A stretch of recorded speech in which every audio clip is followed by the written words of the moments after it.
पिछले 24 घंटे में केसेस अभी क्या हैं? टोटल केसेस आज सुबह तक 37,336, 37,336। पिछले 24 घंटे में कितने? पिछले 24 घंटे में 2000 से ज्यादा 2293, लगभग 2300 केसेस ऐड हुए। आपको याद है ना वो ग्राफ जो पिछली बार मैंने पेश किया था? मैंने नहीं किया था, वो पीआईबी का ग्राफ है। प्रेस इंफॉर्मेशन ब्यूरो ने सरकार के साइंटिफिक एडवाइजर्स द्वारा दिया गया ग्राफ दिया था, और वो ग्राफ दिखाता था कि 30 अप्रैल को, यानी कि परसों, जो 2 दिन पहले गुजरा दिन, उस दिन तक पीक होके अब उतरना शुरू कर देगा। मगर ऐसे किसी ग्राफ में ये नहीं मानना चाहिए कि उन्होंने 30 कहा तो एग्जैक्टली 30 तारीख को होगा। 2-3 दिन आगे पीछे हमेशा हो सकता है, क्योंकि एस्टिमेट है। लेकिन एस्टिमेट ये था कि 30 तारीख के करीब पीक पे पहुंचेगा, उसके बाद नीचे उतरना शुरू होगा।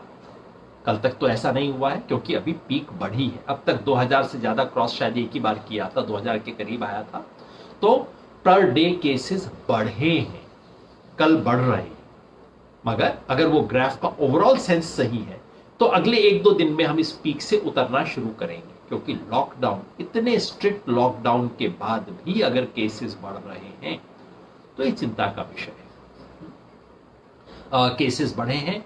ओवरऑल डेथ्स अब तक 1218 हो गई हैं, जो इससे जुड़े हुए 1218 को हम क्रॉस कर गए हैं। एक और आंकड़ा जिसमें आमतौर पर ध्यान नहीं जाता लोगों का, वो है जो कि कोरोना वायरस से रिलेटेड नहीं, दूसरी डेथ, जो लॉकडाउन की वजह से कितनी डेथ्स हो रही है। इसकी एक वेबसाइट है, वो कहते हैं नॉन वायरस डेथ। अगर आप नॉन वायरस डेथ इंडिया कोविड-19 करेंगे तो आपको आ जाएगा। एक ग्रुप है, देखिए कितना शानदार लोग काम कर रहे हैं। जैसे मैंने पिछली बार बताया था, एक अमेरिका कोविड का जो असर है उसके स्टैटिस्टिशियंस मिलके पूरे उसको प्लॉट कर रहे हैं, देख रहे हैं बाकी दुनिया में क्या हुआ, इंडिया में क्या हुआ, उसके आंकड़े भी मैं आपको बताऊंगा। इसी तरह से एक छोटा सा 2-3 साथियों का ये मिलके पूरे मीडिया में ट्रैक कर रहे हैं कि कहीं भी रिपोर्ट आती है कि लॉकडाउन की वजह से सड़क पे फला व्यक्ति की मृत्यु हो गई, जैसे आज भी सुबह खबर आई है, घर पैदल व्यक्ति जा रहा था, घर पहुंचने से पहले रास्ते में मर गया, कितनी खबरें आ रही हैं। वो एक एक इस खबर को ट्रैक करते हैं। इसका एक डेटा सेट उन्होंने बनाया हुआ है, और डेटा सेट बना के वो बता रहे हैं कि अब तक 310 डेथ हो चुकी है। सो अब तक 310 कंफर्म डेथ है लॉकडाउन की वजह से, कोरोना की वजह से नहीं, केवल लॉकडाउन की वजह से। इसको ये लोग फॉलो कर रहे हैं, इनको भी मैं धन्यवाद देना चाहता हूं कि इन्होंने अपनी बात रखी है। आपको ध्यान होगा कि मैंने पिछली बार एक और ग्रुप के बारे में जिक्र किया था, जो ग्रुप इसके बारे में देख रहा है, स्ट्रैंडेड वर्कर्स, स्वान करके जो ग्रुप है, स्ट्रैंडेड वर्कर्स एक्शन नेटवर्क, उन्होंने अपनी रिपोर्ट कल फिर रिलीज की है, ये बताते हुए कि स्थिति इस वक्त क्या है। उस रिपोर्ट का भी मैं जिक्र करूंगा। आज हम इसके बारे में बातचीत करेंगे। पिछले 2 दिन की 1-2 और घटनाओं के बारे में जिक्र कर दूं। आप अपने प्रश्न तैयार रखिएगा। आज बहुत लंबी बात मैं नहीं रखूंगा, छोटी बात रखूंगा।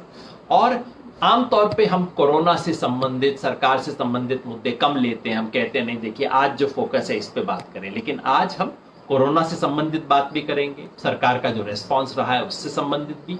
आपके कोई सवाल है आप उसे भेजना शुरू कर दीजिए, जल्दी हम आपके सवालों का जवाब देना भी शुरू कर देंगे। 2-3 घटनाएं और हुई है। एक महाराष्ट्र में गुरुद्वारा है, नांदेड़ करके एक जगह है गुरुद्वारा, महाराष्ट्र में हजूर साहब गुरुद्वारा है। वहां से आए हुए तीर्थयात्री पंजाब आए, कुछ हरियाणा भी आए, राजस्थान होके आए हैं। लगभग 200 तीर्थयात्री कोविड पॉजिटिव पाए गए। अच्छी बात यह है कि अब कम से कम उस तरह की चीजें शुरू नहीं हुई। थोड़ा बहुत पंजाब में राजनीति हो रही है कांग्रेस और अकालियों के इसके बारे में लेके, लेकिन कम से कम उस तरह की बातें शुरू नहीं हुई जो कि निजामुद्दीन के बाद शुरू हुई। देखिए, गुरुद्वारे से अगर लोग आ रहे हैं, वो लोग लंगर में सेवा करने के लिए रुक गए थे, जैसा कि गुरुद्वारे में आमतौर पर प्रथा होती है। लोग कहते हैं कि मैं जाऊंगा, कुछ दिन वहां सेवा करूंगा। ये लोग रुके हुए थे सेवा करने के लिए, और इस बीच एक व्यक्ति को लगा होगा, उससे कई लोगों को लगा, 3000 लोग गुरुद्वारे में रुके हुए थे वहां पे। हमारे देश के धर्मों का चरित्र जो है वो प्राइवेट नहीं है। हमारे धर्मों का चरित्र है पब्लिक। लोग मिलते हैं, इकट्ठे होते हैं, चाहे वो कुंभ का मेला हो, चाहे वो कोई छोटे मोटे मेले हो, तीर्थ हो, सब कुछ हो, लोग इकट्ठे होते हैं, जिसकी वजह से धार्मिक संस्थाओं में हमेशा इस रोग के लगने की गुंजाइश थोड़ी ज्यादा होती है। यही तबलीगी जमात वाले में हुआ था, यही इस गुरुद्वारे में हुआ है, यही इंग्लैंड के अंदर हरे कृष्णा के फॉलोअर्स के अंदर हुआ था।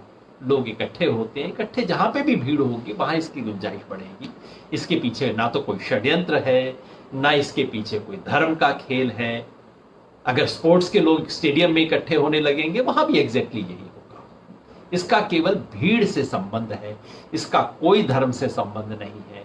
कम से कम अब इस बात को वैसे नहीं उठाया गया, तो हम उस तरह के धर्म से जोड़ना इसको बंद कर दें, ये अच्छी चीज हुई। एक दो चीजें हुई जिसपे मुझे थोड़ा सा अटपटा लगा। कल हमारे chief of defence staff Shri Bipin Rawat, जो कि भारत के पहले चीफ ऑफ डिफेंस स्टाफ बने हैं। भारत में पहले तक तीनों फोर्सेस का एक एक जनरल होता था, अब तीनों के ऊपर एक सेंट्रल जनरल बनाया गया, चीफ ऑफ डिफेंस स्टाफ जिसको बोला जाता है। पहली बार बिपिन रावत जी को अपॉइंट किया गया है। तो कल चीफ ऑफ डिफेंस स्टाफ बैठे, तीनों फोर्सेस के हेड बैठे, प्रेस कॉन्फ्रेंस करने। बहुत अनयूजुअल है, आमतौर पे जनरल्स प्रेस कॉन्फ्रेंस नहीं किया करते, और ना ही करें तो अच्छा है। भारत में पाकिस्तान से बहुत एक अलग परंपरा है, पाकिस्तान में काम होते हैं, भारत में नहीं होते। और तीनों ने इकट्ठा होकर क्या कहा कि हम संडे को एक फ्लाई पास्ट करेंगे डॉक्टर्स को थैंक यू करने के लिए, हम उनके ऊपर फूल बरसाएंगे। मेरा एक छोटा सुझाव है, फूल आप बरसा दीजिए, अच्छी बात है। मार्च पास्ट कीजिए, फ्लाई पास्ट कीजिए, अच्छी बात है। डॉक्टर्स को और भी तमाम तरह की मदद करनी चाहिए, अच्छी बात है। आर्मी के पास बहुत कैपेसिटी है इस वक्त देश को स्ट्रेंथन करने के लिए। मैंने तो सोचा वो बताने आएंगे कि हम सिविलियंस की किस किस चीज में मदद करने वाले हैं।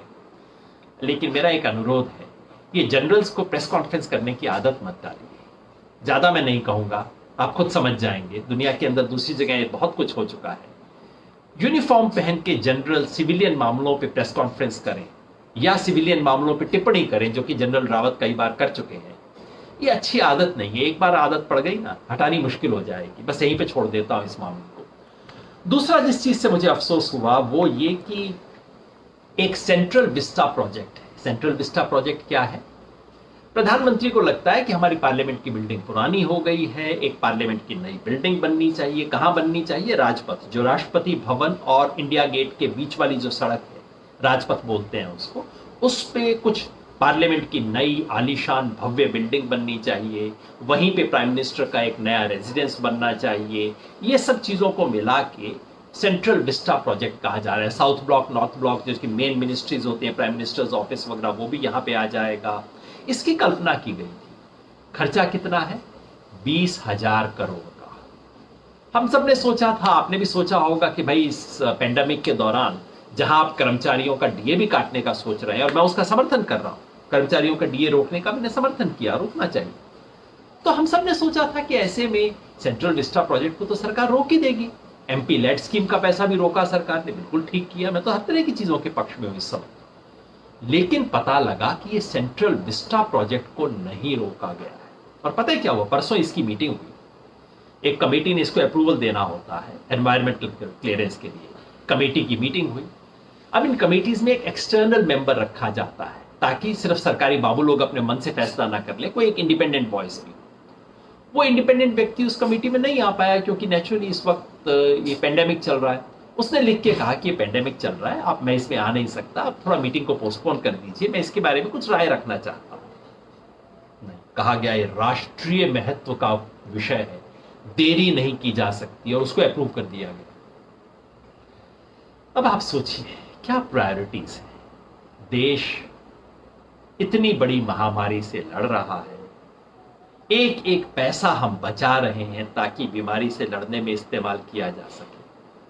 और उस समय ये राजा जी का महल बनाने वाला 20,000 करोड़ का प्रोजेक्ट अप्रूव हो रहा है। क्या प्रायोरिटी दिखाता है? देश के लिए क्या दिखाता है? एक नागरिक के रूप में मुझे तो अच्छा नहीं लगा। आप बताइएगा आपको कैसा लगा? कोई प्रश्न हो तो जरूर पूछिएगा। रेल चलाने का फैसला हो गया है, रेल चलेंगी, बहुत अच्छा फैसला है। लेकिन 2-3 दिक्कत है, सवाल है 2-3 पूछने चाहिए। पहली बात कि ये रेल कहां से चलेगी, कहां के लिए चलेगी, मैं किसमें जा सकता हूं, ये सारी बातें सीक्रेट है।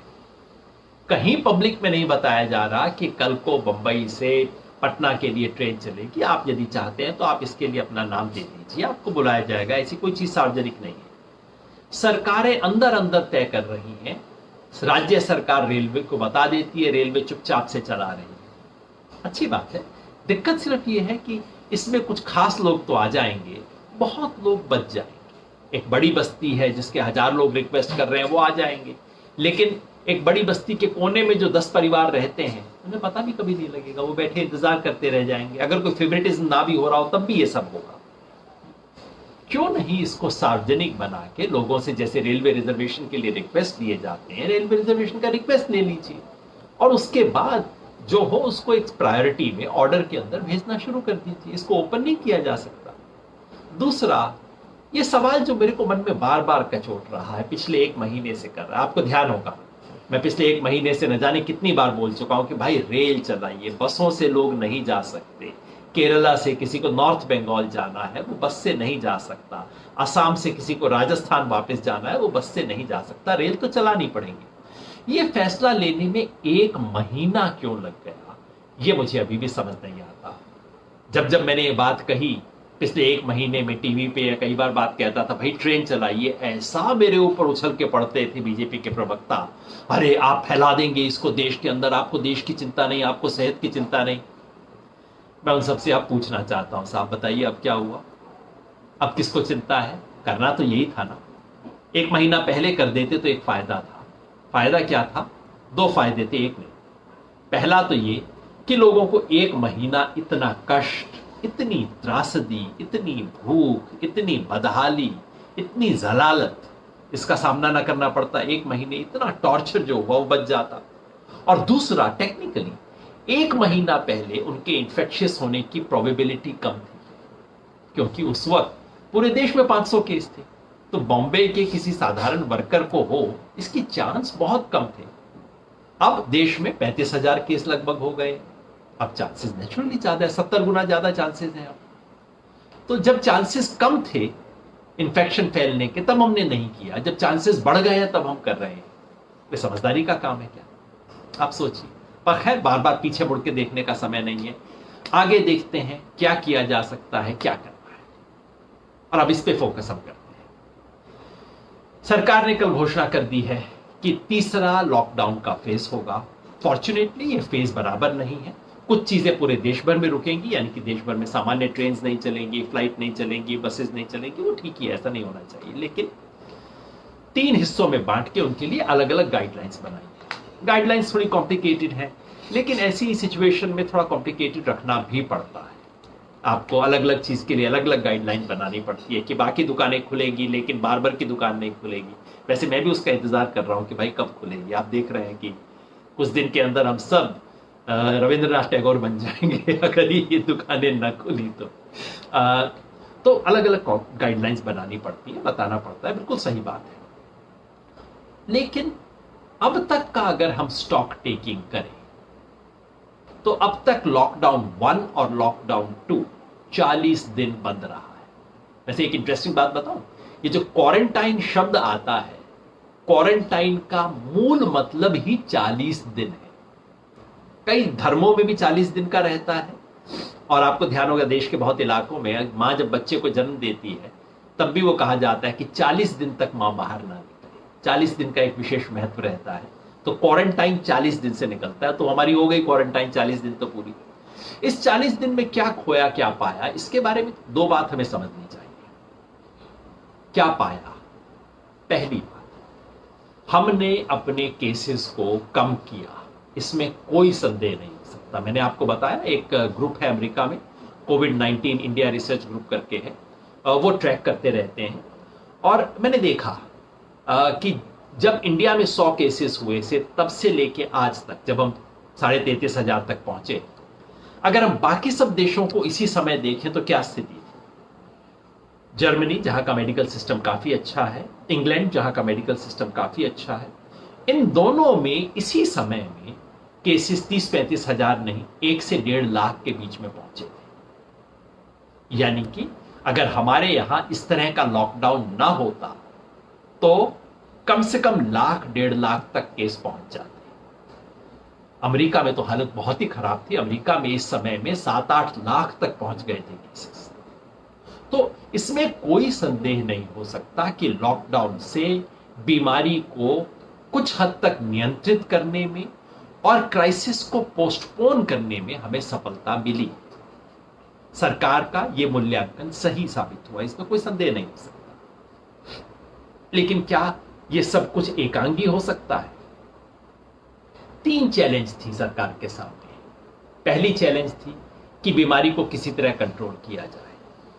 दूसरी चैलेंज थी इस समय का फायदा उठाते हुए हम अपनी तैयारी को मजबूत कर लें, क्योंकि देर सवेर जब ये और फैलेगी और बीमारी तो और फैलेगी, तब के लिए हम तैयार हो जाएं। इस 40 दिन के अंदर हम तैयारी ऐसी कर लें जिससे आगे के मुकाबला हम कर सकें।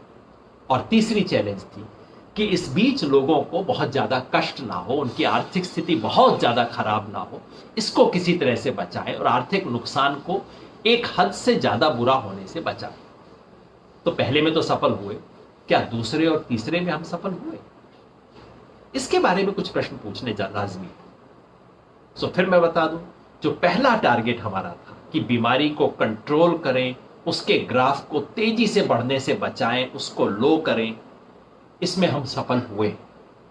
दूसरी चैलेंज थी कि हम इन 40 दिन का फायदा उठा के अपनी फैसिलिटीज को इंप्रूव करें। क्या वो हुआ है? इसकी जानकारी नहीं।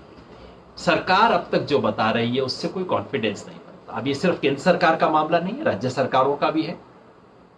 होना जो चाहिए था वो ये, कल मैं एक डॉक्टर से बात कर रहा था, वो कह रहे थे कि अब तक अगर हम हर बड़े शहर में 1-2 स्टेडियम को कन्वर्ट कर देते, जिनके पास बहुत बड़ी फैसिलिटीज होती है, एक आधा स्टेडियम, एक आधी ऐसी किसी बहुत बड़ी जगहों को हॉस्पिटल में कन्वर्ट कर देते केवल इस पर्पज के लिए, वहां बेड्स हो, वहां के लिए स्टाफ तैयार हो, वहां ऑक्सीजन की फैसिलिटीज हो, ये करके हम तैयार हो जाते, ताकि खुदा ना करे ऐसी स्थिति आ जाए कि अचानक कहीं, मान लीजिए दिल्ली शहर में हर दिन 10,000 केस होने लगे जैसे न्यूयॉर्क में हुआ था।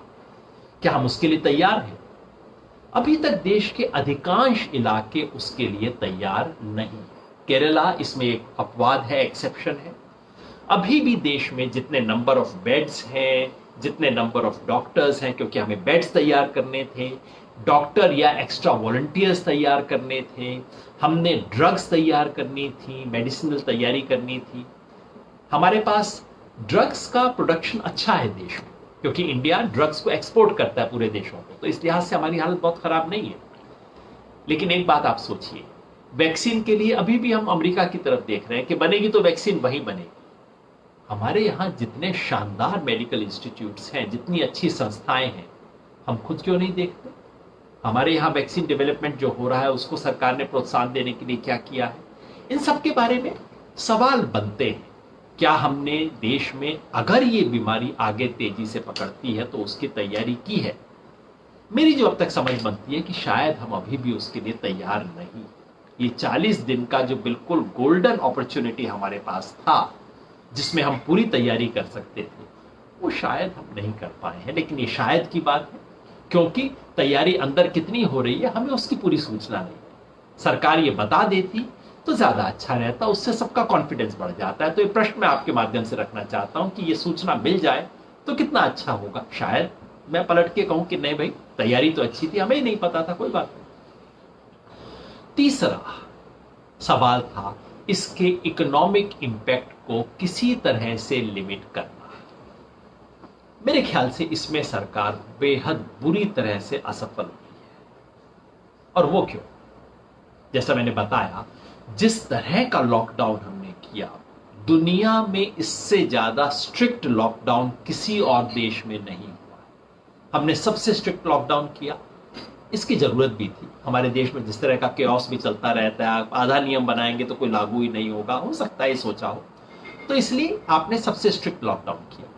लेकिन जब सबसे स्ट्रिक्ट लॉकडाउन करते हैं तो आपको सबसे ज्यादा रिलीफ भी देना पड़ेगा लोगों को। घर के अंदर बैठे हैं, बाहर निकल नहीं सकते, निकलेंगे पुलिस डंडा मारेगी, तब तो आपको घर खाना पहुंचाना पड़ेगा ना। खाने में, कैश में, इसमें कुल मिला के सरकार ने अब तक केवल एक अच्छा काम किया है, 1.5 कह सकते हैं। एक अच्छा काम जो किया वो ये कि राशन की दुकान में राशन दुगना कर दिया। ये 1 महीना पहले किया गया था। 5 किलो जो प्रति माह प्रति व्यक्ति राशन मिलता था उसको बढ़ा के 10 किलो कर दिया गया है। देश के कोनों से रिपोर्ट आ रही है कि वो अब मिलना शुरू हो गया है। एकदम तो नहीं मिला, अभी भी कई जगह कोताही चल रही है, वो लोकल लेवल पे बेईमानी होती है, सरकार की तरफ से गड़बड़ नहीं है, लोकल लेवल पे प्रॉब्लम्स है, सरकार मॉनिटर नहीं कर पा रही है कि देरी से दिया जा रहा है, कटौती करके दिया जा रहा है। लेकिन एक चीज है जो नहीं हुई है, दाल की घोषणा हुई थी कि दाल 1 किलो मिलेगा प्रति परिवार, वो अभी भी देश से कहीं से खबर नहीं आ रही है कि दाल मिलेगा। दरअसल अभी तो रिलीज ही नहीं हुआ है, सेंट्रल गवर्नमेंट से ज्यादातर राज्यों ने उठाया ही नहीं है, क्योंकि आपस में रस्साकशी चल रही है इसके बारे में। तो वहां एक केवल ये काम हुआ है। जो दूसरा काम जिसकी बार बार हम लोग कह रहे थे, पहले मेरे जैसे कार्यकर्ता कह रहे थे, कोई गंभीरता से नहीं ले रहा था, फिर इकोनॉमिस्ट लोगों ने कहना शुरू किया, भारत के जो 2 नोबेल प्राइज विनर है इकोनॉमिक्स में, उन दोनों ने भी इस बात को कह दिया कि भाई बहुत लोग हैं जिनके पास राशन कार्ड नहीं है, उनको दे दीजिए। 40 दिन हो गए हैं, ये तो नहीं हो सकता कि निर्मला सीतारमन जी को और मोदी जी तक ये सुझाव पहुंचा नहीं होगा, पहुंचा है, लेकिन पता नहीं क्यों उन्होंने फैसला किया कि ये नहीं होगा। ज्यादा पैसे का मामला नहीं था, छोटा फैसला था, और इससे हाँ इसमें कुछ थोड़ा हेरा फेरी होती, इसमें कोई संदेह नहीं। आप समझिए 100 किलो अगर इसमें जाता गेहूं इस तरह से, तो उसमें से 30-35 किलो गलत हाथ में पहुंच जाता, लेकिन जिस 60-65 सही के पास पहुंचता, उनके लिए भूख और भरपेट होने के अंतर का समय था, उनके लिए जिंदगी मौत का फासला था। ये सरकार ने फैसला क्यों नहीं किया, समझ नहीं आता। दूसरी बात जो हम सब लोगों ने बार बार मांग की थी कि लंगर चलाया जाए, कहां, जहां मिड डे मील बनता है, सरकारी स्कूल है, सरकारी स्कूल में मिड डे मील बनता है, मिड डे मील की जगह आप लंगर बनाना शुरू कर दीजिए। वो फैसला नहीं हुआ, सरकार ने नहीं लिया, और इस सब के पीछे कैलकुलेशन हो रही है कि नहीं, राज्यों से सरकार कह रही है हाँ तुम्हें देना है तुम दे लो, लेकिन तुम ना 21 रुपए दे के खरीदना, हम तुमसे 21 रुपए लेंगे, कम नहीं लेंगे। इस संकट के अंदर सरकार ये बैठ के हिसाब बही खाता पैसे का लेन देन कर रही है, ये देख के बड़ा दिल टूटता है। तो ये नहीं हुआ। दूसरी बड़ी चीज जो नहीं हुई वो ये कि ये जो मजदूर फंसे हुए थे, इनके लिए किसी किस्म की कोई व्यवस्था नहीं। व्यवस्था किनके लिए है, जो सड़क पे आ गए थे, जो सड़क पे आ गए थे उनके लिए व्यवस्था ये हुई कि जहां पे भी है उनको रोक लो, सरकारी स्कूल के अंदर ले जाओ, बंद कर दो, और वहां की स्थानीय पंचायत वगैरह से कहा कि आप इनकी कुछ व्यवस्था कर दो। लेकिन जो करोड़ों लोग घर से बाहर नहीं निकले इस उम्मीद में कि चलो कल ट्रेन चलेगी, परसों ट्रेन चलेगी, मैं ऐसे गठरी उठा के कैसे चल दूं, जिन्होंने सोचा होगा कि नहीं 1000 किलोमीटर पैदल मैं नहीं जाऊंगा, जो अपने घर में बैठे हैं, जिनसे किराएदार किराया मांग रहा है, जिनके पास चाय पीने का पैसा नहीं है, उनके लिए क्या व्यवस्था हुई? अब तक कोई स्पेशल अरेंजमेंट नहीं किया गया है। केंद्र सरकार ने सिर्फ कह दिया है राज्य सरकारें इसके लिए अरेंज करेंगी, एनजीओ इसके लिए अरेंज करेंगे। जरूर राज्य सरकारें करें, जरूर एनजीओ करें, हम जैसे लोगों की जो क्षमता थी हमने तो पूरा किया, थक गए हैं, इससे अधिक पैसा जुटा नहीं सकते हम लोग तो, क्योंकि लिमिटेड संसाधन होते हैं एनजीओ के, किसी भी संस्थान के, आंदोलन के, संगठन के, ऐसे में तो सरकार को करना होता है ना। केंद्र सरकार ने एक भी कदम नहीं उठाया है, इतना भी नहीं कहा राज्य सरकारों को कि चलो अभी तुम कर दो, बाद में हम तुम्हें इसकी भरपाई कर देंगे। केंद्र सरकार अभी मुट्ठी अपनी बंद करके बैठी हुई, क्यों समझ नहीं आता क्यों। और उसी से जुड़े हुए सवाल उनके ट्रेवल के बारे में जो कुछ हुआ वो तो मैंने बताया ही आपको, कभी ये कि फलां के लिए बस चल जाएगी, वो हो जाएगा, अब जाके ट्रेन चलाने का फैसला किया है इतनी देरी से, और वो भी कैसे पता नहीं। कल अखबार में खबर आई कि ट्रेन का किराया लगेगा, आज मैंने किसी और अखबार में पढ़ा कि नहीं, किराया जो है वो सरकार पे किया करेगी। अगर वैसा है तो बहुत ठीक है, और ऐसे में अगर किराया लिया जाता है तो इससे तो ज्यादा दर्दनाक चीज कोई बोल नहीं सकता। सो कुल मिला के मेरी समझ में जो 3 हमारे लक्ष्य थे, उसमें से पहले लक्ष्य में हम सफल हुए हैं। ये डिजीज का स्प्रेड कम हुआ है, डेथ्स अभी भी बहुत कम है। दूसरा लक्ष्य जो था हेल्थ फैसिलिटीज के क्रिएशन में, पता नहीं, अभी तक तो समझ नहीं आ रहा कि हम सफल हुए। कम से कम सार्वजनिक जानकारी ऐसी कुछ नहीं है जिससे विश्वास बन सके कि हाँ भाई हमने अब तैयारी कर ली। और जो तीसरा लक्ष्य था, लोगों को ऐसे बीच मदद पहुंचाना ताकि उनकी रास्ते में मौत ना हो जाए, भूख से मौत ना हो जाए, माल न्यूट्रिशन ना हो जाए, गरीबी के धक्का ना हो जाए, उसमें हम घोर असफल। तो ये मूल्यांकन है लॉकडाउन 1 और लॉकडाउन 2 का। अब तैयारी है लॉकडाउन 3 की। लॉकडाउन 3 में अभी तक जो इंस्ट्रक्शंस हैं उनसे कंफ्यूजन बहुत ज़्यादा है। क्या चीज़ अलाउड होगी, क्या चीज़ अलाउड नहीं होगी, कितने समय अलाउड होगी, इस सब के बारे में भारी कंफ्यूजन है। और जो अभी भी स्पष्ट नहीं है वो ये कि इंडस्ट्री, फैक्ट्री चलेंगे कैसे जब तक आप पब्लिक ट्रांसपोर्ट नहीं चलाओगे, जब तक आप लोगों को आने जाने की सुविधा नहीं दोगे, तब तक कैसे कोई चीज़ चल पाएगी। इसके बारे में क्या व्यवस्था है समझ नहीं आ रहा, लेकिन हो सकता है अगले कुछ दिनों में हमें ज़्यादा स्पष्ट पता लगे। आपके सवाल आने शुरू हो गए हैं।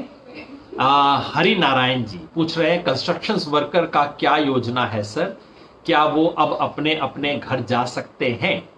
हरि नारायण जी, किसी अलग वर्कर के लिए कोई ट्रेवल की अलग से योजना नहीं है। सरकार ने सिर्फ कहा है कि हाँ अब कुछ स्पेशल ट्रेन चलाई जाएंगी। किनके लिए चलाई जाएंगी? जिन्हें राज्य सरकार तय करेगी उनके लिए चलाई जाएंगी। कैसे सरकार इसका फैसला करेगी हम अभी नहीं जानते।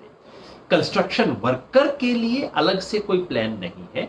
जो गाइडलाइंस आए हैं उसमें कंस्ट्रक्शन वर्कर को केवल ये छूट दी गई है कि अगर आप ऑरेंज जोन में भी हैं, शायद रेड जोन में भी हैं, और अगर इन सिटू कंस्ट्रक्शन हो रहा है, यानी कि वहीं पे कंस्ट्रक्शन हो रहा है, मजदूर वहीं पे है, वहीं पे रह रहा है, कहीं आना जाना नहीं है, तो कंस्ट्रक्शन किया जा सकता है। केवल वो छूट है। इसके अलावा कंस्ट्रक्शन वर्कर के लिए विशेष अलग से कुछ किया गया हो ऐसा नहीं है। एक बात आपको जरूर बता दूं, निर्मला सीतारमण जी ने बड़ी घोषणा की थी कि कंस्ट्रक्शन वर्कर के लिए उनको पैसा दिया जाएगा डायरेक्टली। उस वक्त भी मैंने पूछा था कि पैसा देंगे कैसे, आपके पास तो उनका अकाउंट नंबर भी नहीं है। और अब पता लग रहा है कि सरकारें अमूमन उसका इस्तेमाल नहीं कर पा रही हैं। पैसा पड़ा है, कंस्ट्रक्शन वर्कर तक नहीं पहुंच रहा। और पता है सरकारें उसका इस्तेमाल किस में कर रही हैं? जो गरीबों को खाना खिलाया जा रहा है उसका पैसा सरकार कंस्ट्रक्शन वर्कर के फंड में से काट रही है। कम से कम गुजरात सरकार और तमिलनाडु सरकार ने यह काम किया है। ये तो ठीक नहीं है ना। तो कंस्ट्रक्शन वर्कर के लिए अभी क्या हुआ है, बहुत ज्यादा नहीं। राहुल लोधवाड, फ्लाई पास्ट पुष्प वर्षा का खर्चा खैर इतना बड़ी बात नहीं है। जैसा आप जानते हैं एयरफोर्स वगैरह बहुत नियमित रूप से फ्लाई पास्ट करते हैं। जिस दिन कुछ भी नहीं हो रहा होता उस दिन एयरफोर्स वाले घर थोड़ी बैठे होते हैं, वो रिहर्सल्स कर रहे होते हैं, वो अपने तमाम चीज कर रहे होते हैं। तो मेरे ख्याल से खर्चा इतना बड़ा सवाल नहीं है। ज्यादा इंपॉर्टेंट बात यह है कि हमारी आर्म फोर्सेस की जो कैपेसिटी है, कितनी ज्यादा कैपेसिटी है हमारी आर्म फोर्सेस की, उसका क्या बेहतर इस्तेमाल कुछ और चीजों के लिए नहीं हो सकता। मेडिकल कॉर्प्स इतनी बड़ी है आर्म फोर्सेस की, और इतनी बड़ी डिसिप्लिन फोर्स है हमारे पास। इस राष्ट्रीय संकट में क्या आर्म फोर्सेस को कुछ बेहतर इस्तेमाल किया जा सकता है, इसके बारे में सरकार को सोचना चाहिए। Deepak Gosai ji, India is testing very less and the only option for government is lockdown, what's your thought on it. ये बात बार बार आई है कि हमारे यहाँ टेस्टिंग बहुत कम हो रही है, और जब हम सोच रहे हैं कि हमारे पास केसेस कम हैं, क्या इसका कारण कहीं ये तो नहीं कि हम टेस्ट ही कम कर रहे हैं। ज्यादा टेस्ट करेंगे ज्यादा केसेस निकलेंगे। दिल्ली ने सबसे ज्यादा टेस्ट किया है, दिल्ली में केसेस एकदम तेजी से बढ़े हैं। इसके बारे में संदेह बना हुआ है। और असली कारण ये है कि सरकार को ये डर है कि अगर ये सब 2.5-3 महीने चलता रहा तो क्या हमारे पास एडिक्वेट टेस्टिंग फैसिलिटीज हैं, इतने किट्स हमारे पास हैं। सरकार ये डेटा सार्वजनिक नहीं कर रही है, जिससे एक डर हमेशा रहता है कि शायद सरकार के पास इतनी क्षमता ही नहीं। टेस्ट इसलिए नहीं कर रहे कि इच्छा नहीं है, क्षमता नहीं। ये बात 40 दिन पहले कही जाती विश्वास करने वाली थी। 40 दिन के बाद भी हम उसी स्थिति में हैं, अगर हैं तो फिर अच्छी बात नहीं है। जन्मेजय कुमार, कोरोना महामारी के संकट में सुप्रीम कोर्ट ने SC/ST आरक्षण को लेकर क्रीमी लेयर की बात छेड़ दी। इस समय क्या यह वाकई इतना जरूरी मुद्दा था? कोरोना से होने वाली मौतों का सबका ख्याल है, पर अन्य कारणों से मृत्यु का थम गया है, उस पर सरकार पर्दा क्यों डाल रही है? ये जो सुप्रीम कोर्ट का जजमेंट आया है पुराना जजमेंट है, हियरिंग पूरी हो चुकी थी, उसका जजमेंट आना बाकी था। तो ऐसा नहीं कि सुप्रीम कोर्ट ने हियरिंग इस विषय पे अर्जेंट तरीके से शुरू की हो, ऐसा नहीं था।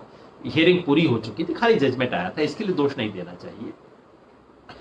कोरोना से अन्य कारणों से मृत्यु जो थम गई है उस पर सरकार पर्दा डाल रही है। अभी मैं मानता नहीं कि पर्दा डाल रही है, लेकिन कल इसके बारे में कुछ सूचना आई है कि दिल्ली और कई अन्य राज्यों में जो मॉर्चरीज जो दाह संस्कार शमशान घाट जो होते हैं या दफनाया जाता है, कब्रिस्तान होते हैं, वहां की सूचना के हिसाब से ऐसा संदेह होता है कि मरने वालों की संख्या अधिक है। अब इसका मतलब ये नहीं कि सरकार छुपा रही है, इसके कई कारण हो सकते हैं। कारण ये भी हो सकते हैं कि क्योंकि बाकी पेशेंट्स को हॉस्पिटल अब लगभग नहीं ले रहे, तो कोरोना वाले की तो केयर हो रही है, पर जो नॉन कोरोना पेशेंट है, नॉन इमरजेंसी पेशेंट है, या जो हॉस्पिटल ओवरक्राउडेड है, कह रहे हैं कि नहीं भाई अब और किसी को नहीं लेंगे, आप जरा ठहर जाइए, उन लोगों की डेथ हो रही है, वो बढ़ रहा है। दूसरा ये भी संभव है कि अब इतना स्टिग्मा हो गया है, इतना डर गए हैं लोग ये कहने से कि मेरे को कोरोना है, कोई बहुत बड़ी बीमारी नहीं है। मैं फिर कहूंगा, अजीब लगेगा, ये डेंगू से ज्यादा खतरनाक बीमारी नहीं है। खतरा ये है कि फैल बहुत तेजी से रही है, मगर अगर हो जाए, मुझे हो जाए, आपको हो जाए, तो ये डेंगू ज्यादा खतरनाक बीमारी है, ये कम खतरनाक बीमारी है। डेंगू, चिकनगुनिया वगैरह जो होता था, मलेरिया ज्यादा खतरनाक है, इनमें डेथ ज्यादा होती है। कोरोना वायरस से डेथ कम होती है। लेकिन जो मन में लोगों के अफवाह बैठ गया कि बाप रे कोरोना ये तो बिल्कुल चेचक जैसी बीमारी है, प्लेग जैसी बीमारी है, हुआ और मरे, इस चक्कर में बहुत लोग रिपोर्ट नहीं कर रहे। हुआ, अब कौन जाए, अगर हो गया तो भैया मेरे पड़ोसी, मतलब पड़ोस वाले मेरी तरफ देखना बंद कर देंगे, मेरी सोसाइटी से मुझको निकाल देंगे। आजकल तो ये सब शुरू हो गया है ना। तो इस डर से बहुत लोग रिपोर्ट नहीं कर रहे हैं, और इसमें 80% केसेस तो होते हैं जिसमें व्यक्ति को खुद पता ही नहीं लगता। तो ये सब कारण है जिससे हो सकता है कि अन्य मृत्यु ज्यादा हो रही हो। इसके आंकड़े कोई अगर ध्यान से बता सके तो बहुत अच्छा रहेगा। सीबी यादव साहब पूछ रहे हैं, तालाबंदी एक तरह की इमरजेंसी तो नहीं है। मेरे अनुसार ये संविधान के अनुच्छेद 352 से भी अधिक बड़ी इमरजेंसी है। केंद्र राज्य संबंधों को किस तरह से प्रभावित किया गया है। लोकतंत्र में सरकार का निर्वाचन जनता द्वारा होता है, तो विपक्ष का निर्वाचन भी जनता द्वारा किया जाता है।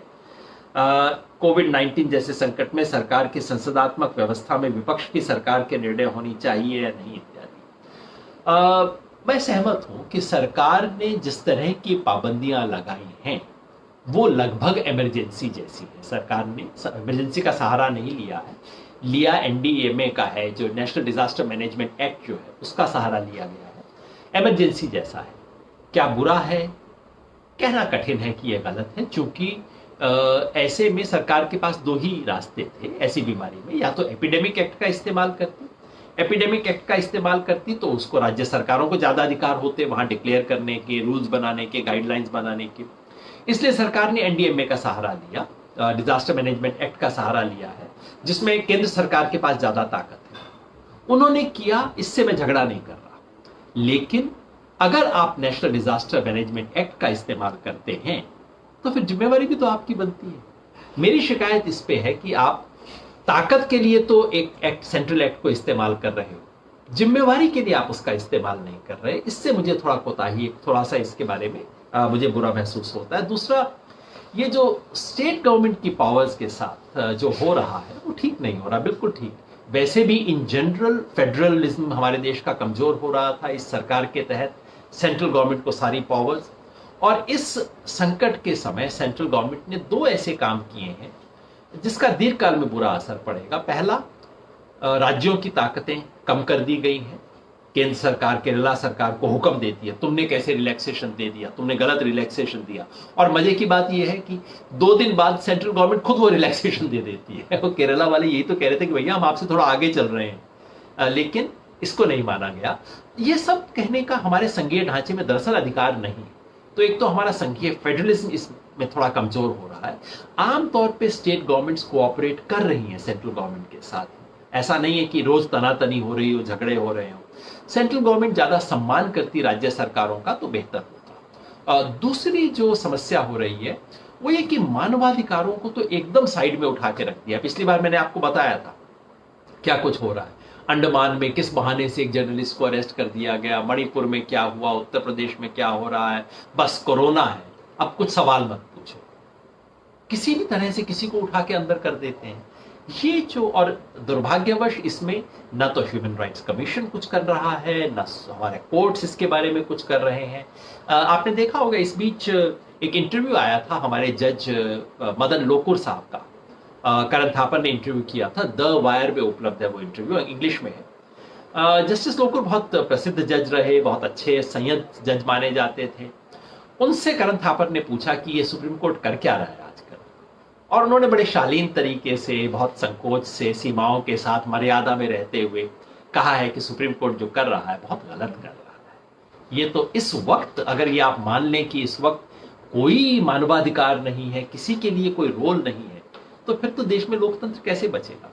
तो लोकतंत्र और संघात्मक फेडरलिज्म दोनों को खतरा है। मैं आपकी बात से सहमत हूं। ब्रजेश कुमार जी, सर क्या सब मजदूर अपने घर जाएंगे तो कारखाने में काम कौन करेगा? यदि काम नहीं होगा तो देश कैसे चलेगा? प्रधान सेवक तो एक दिन थैला उठाकर चल देते तो हमारी पीढ़ी का क्या होगा? सर जरूर कहें। प्रश्न जो पहला है वो यही कि क्या सारे मजदूर उठ के चले जाएंगे? देखिए, मैं सिर्फ एक बात कह रहा हूं कि जो मजदूर जाना चाहते हैं अपने गांव, उसको जबरदस्ती मत रोकिए। एक तो उसको जबरदस्ती रोकने से यहां आपका कोरोना वायरस फैलेगा, क्योंकि वो जिस स्थिति में रहता है वो तो बिल्कुल इन्फेक्शन फैलने की स्थिति है। दूसरा, उसके पास खाने को कुछ नहीं है, वहां कोरोना से मरेगा ना मरेगा, वो तो भूख से मर जाएगा।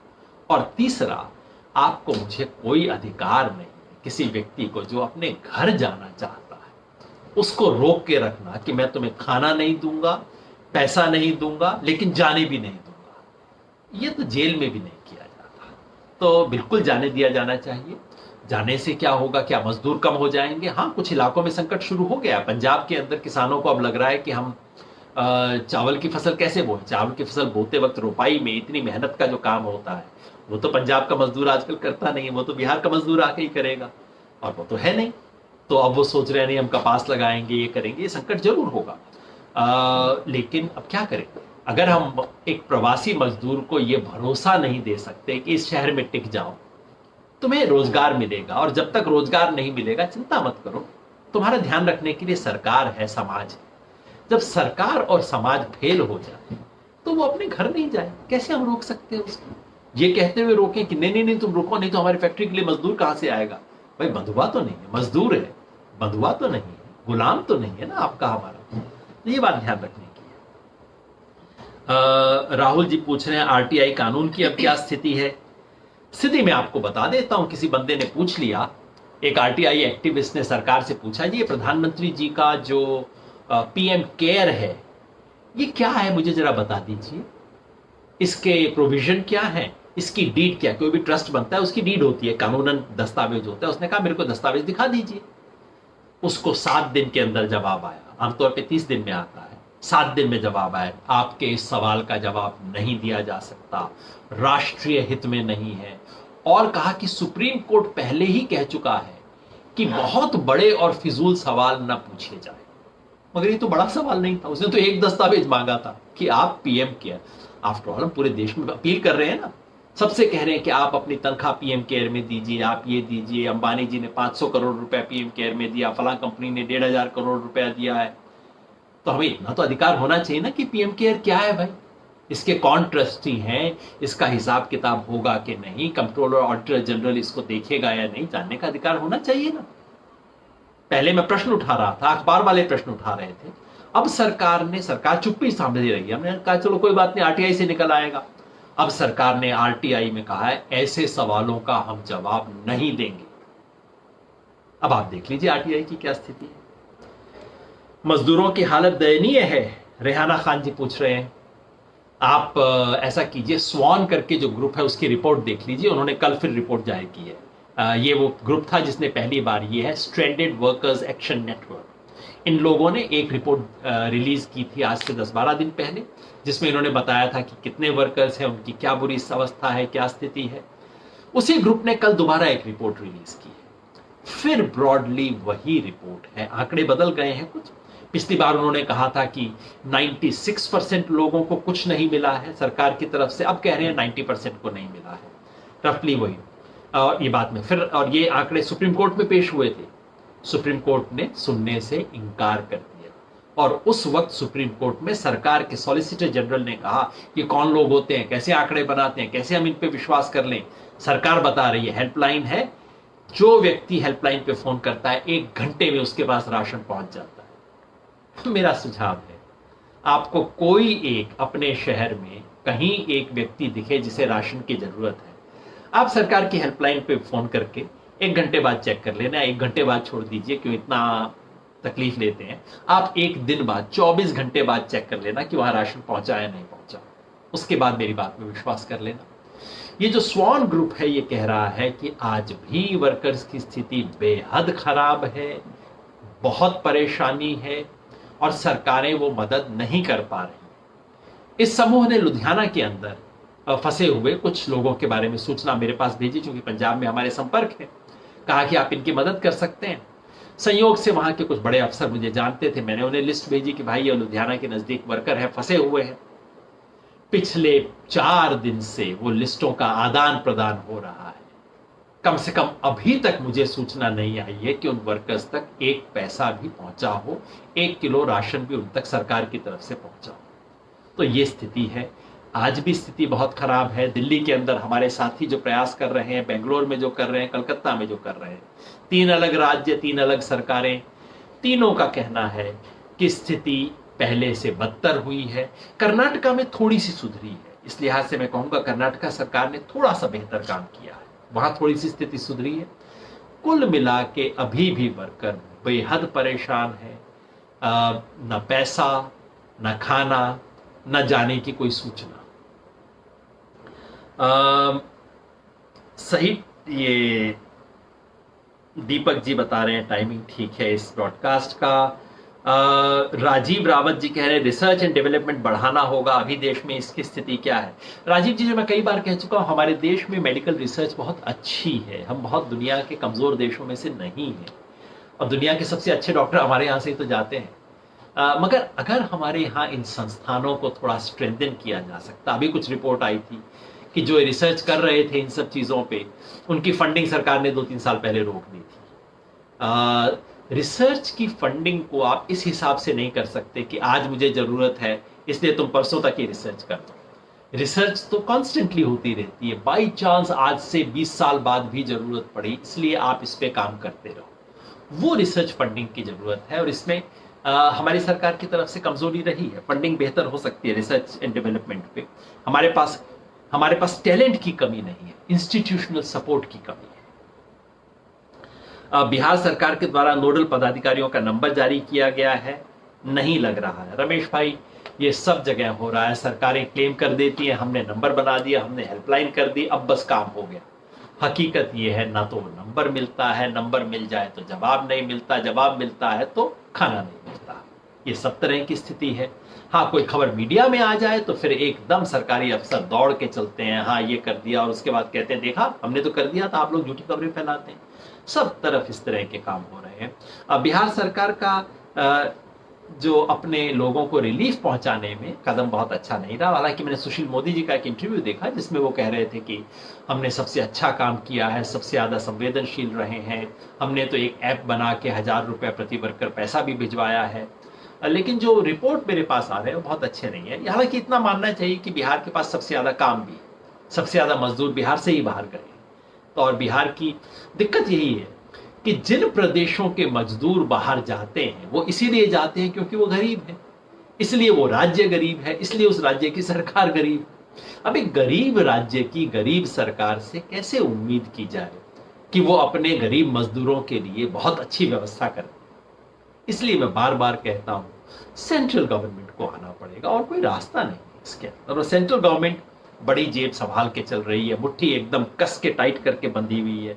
पता नहीं क्यों दुनिया भर के इकोनॉमिस्ट, देश के इकोनॉमिस्ट बार बार कह रहे हैं भैया ये पैसा किस दिन के लिए बचाया था, इसी दिन के लिए तो बचाया है।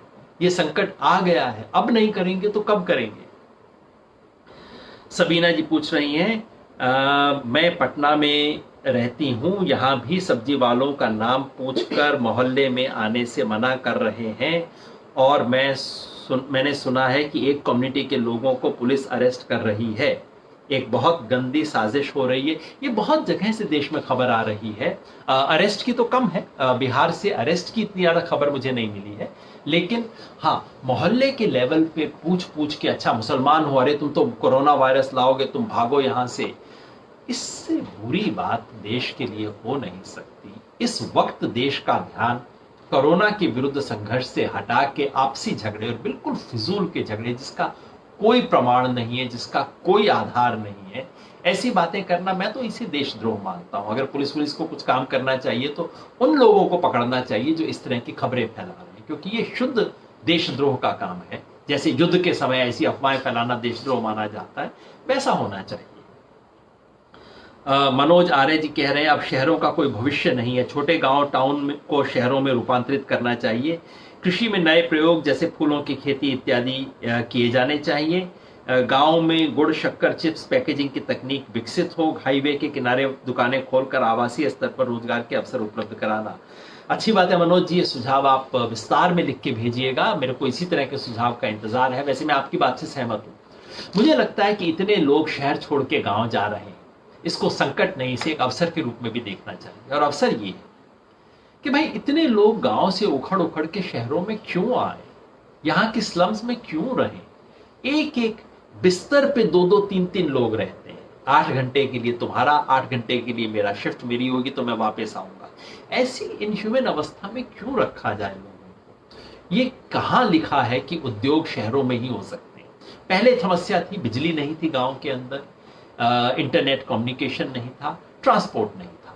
इस वक्त ये तीनों चीजें गांव में हैं, या थोड़ी सी कोशिश के साथ की जा सकती है।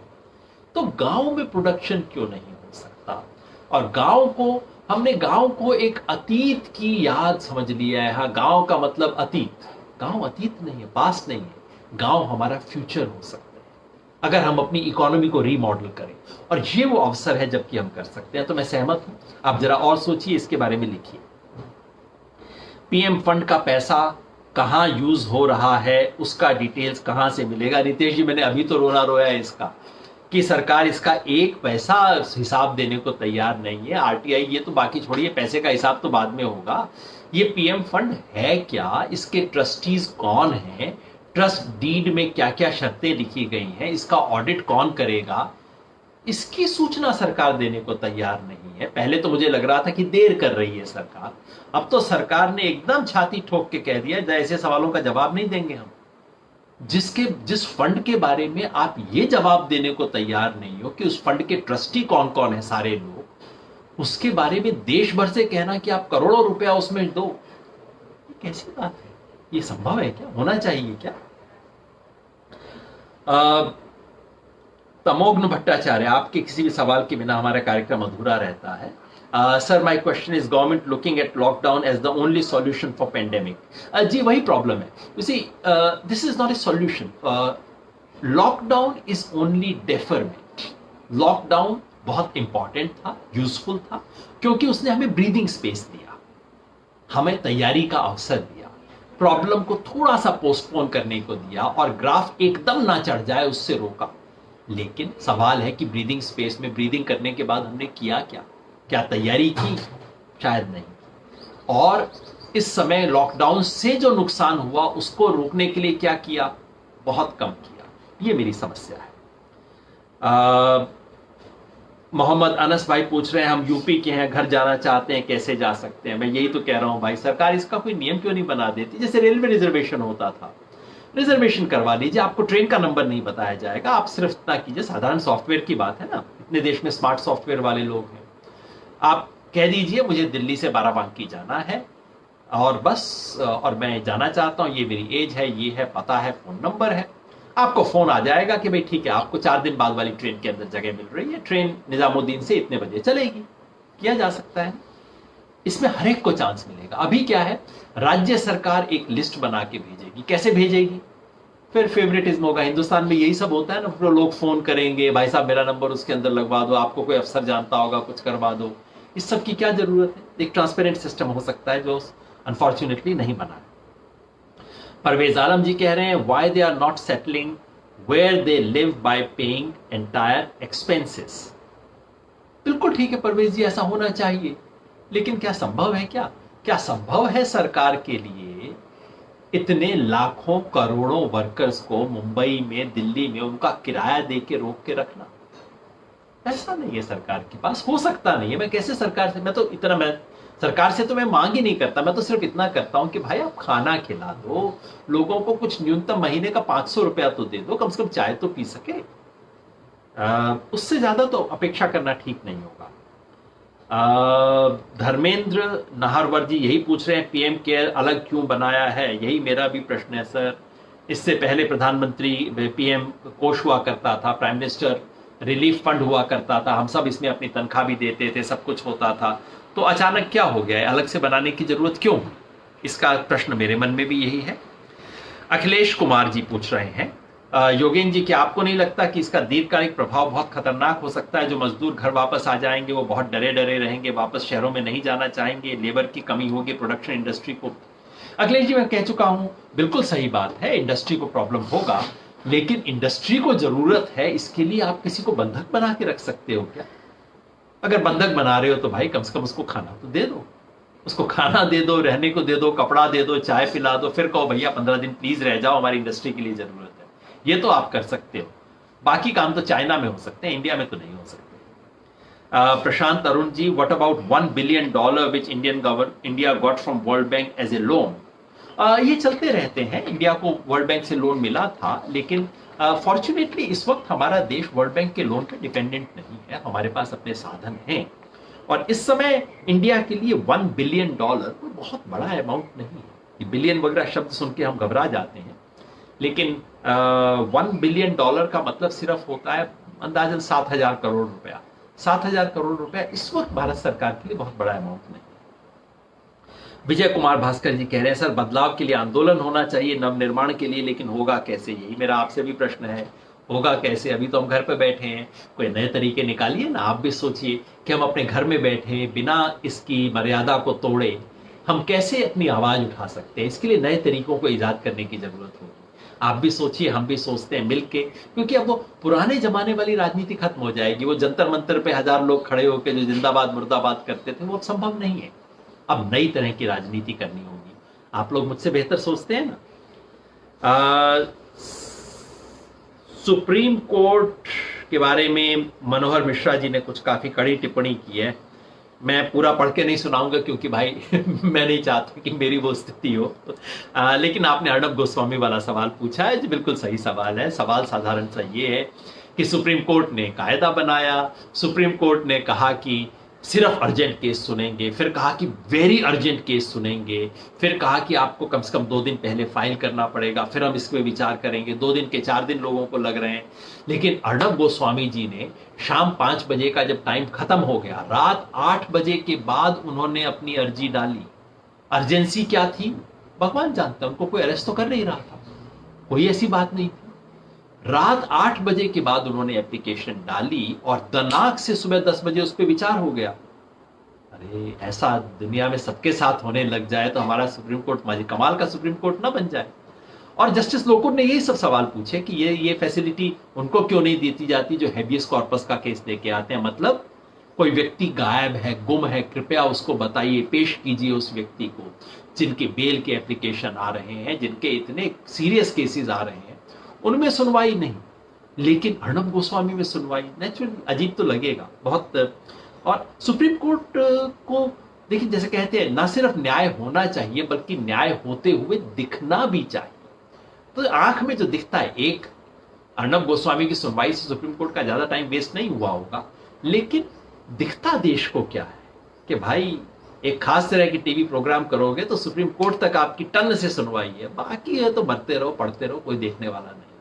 ये बहुत खतरनाक मैसेज है, ये लोगों का जुडिशरी पे विश्वास तोड़ता है, ये बड़ी खतरनाक बात है। जयंत यादव जी पूछ रहे हैं, सर हमको समझ में नहीं आ रहा है कि सरकार किस साइंटिफिक रिसर्च के आधार पर रातों रात देश को तालाबंदी में डाल दिया गया, इसका आधार क्या था? जयंत भाई, आधार ये था कि पूरे दुनिया भर में दिख रहा था कि इतनी तेजी से फैल रहा है, रोकने की जरूरत थी, और जिन लोगों ने ऐसा, जिन देशों ने नहीं किया उन्हें नुकसान हुआ है। तो मैं नहीं कहूंगा कि तालाबंदी किसी तरह की नहीं होनी चाहिए थी, एकदम किसी तरह की ब्रेक लगाने की जरूरत थी।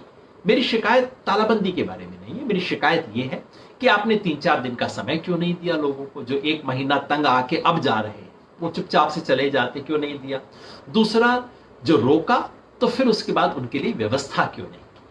और इसका पूरे देश की अर्थव्यवस्था पे जो असर पड़ेगा उसके लिए राहत क्यों नहीं दी? ये शिकायत है। तालाबंदी क्यों की पहले, उसके बारे में मेरी शिकायत नहीं है।